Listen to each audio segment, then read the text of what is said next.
Сәлеметсің бе Адина? Көңіл күйің қалай? Жақсы. Жақсы, менің де көңіл күйім жақсы. Ендеше сабағымызды бастайық. Бүгінгі сабағымыз дауысты дыбыстарға арналады. Яғни дауысты дыбыс дегеніміз не? Дауысты дыбыс дегеніміз өкпеде шыққан ауа еш кедергіге ұшырамай әндетіледі. Кәне екеуміз әндетіп көрейікші дауысты дыбыстар. Тыныс аламыз.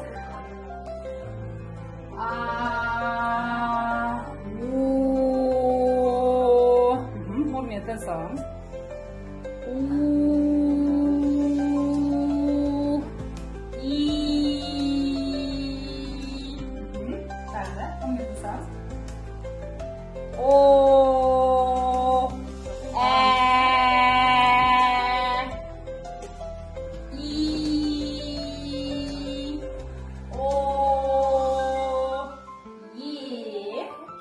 Жарайсың, отыра ғой.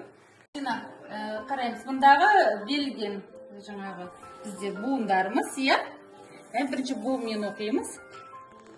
А, Л, ал. Келесі біздің буынымыз. Ал, мо, р, т, иә? Алмұр. Қандай сөз болды? Ал, мұр. Яғни екі буыннан құралған сөз, иә? Еш әріп бар? Жоғарыда.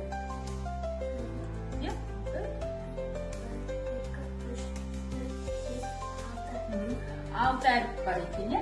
Ал, мұр. Буынға білеміз. Ал, мұр. Еші буын бар? Екі буын бар. Біздің тапсырмамыз сандар көлемі нүктелерді салыстыру. Яғни бір сан мен бір нүкте. Екі сан мен екі нүкте. Жарай ма? Бастаймыз. Бір сан. Қайда бір сан? Бір нүкте, иә?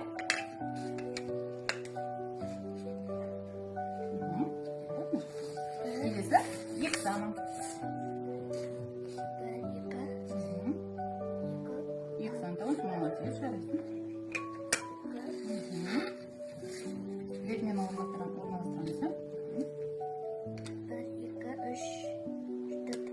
Үш сан. Қайда үш? Бетмен қойымыз. Төрт. Демек бізге үш сан керек.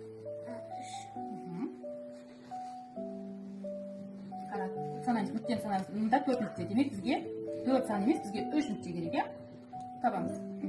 Үш нүкте санаймыз. Бір, екі, үш.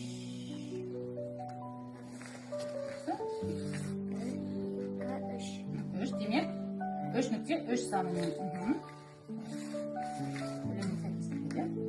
Келесі, үштен кейін қандай сан? Адина, үштен кейін қандай сан? Төрт. Демек, бізге төрт нүкте керек. Деміз, төрт нүкте. Сәйкес келеді ме санмен? Жеті нүкте. Жеті. Төрт санмен, енді төрт нүкте. Бір, екі, үш, төрт. Молодец. Так, үштен кейін қандай сан? Қоямыз.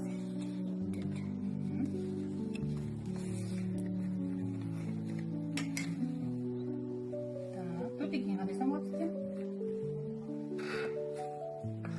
Бір, екі, үш, төрт, бес. Көп. Бұл, иә?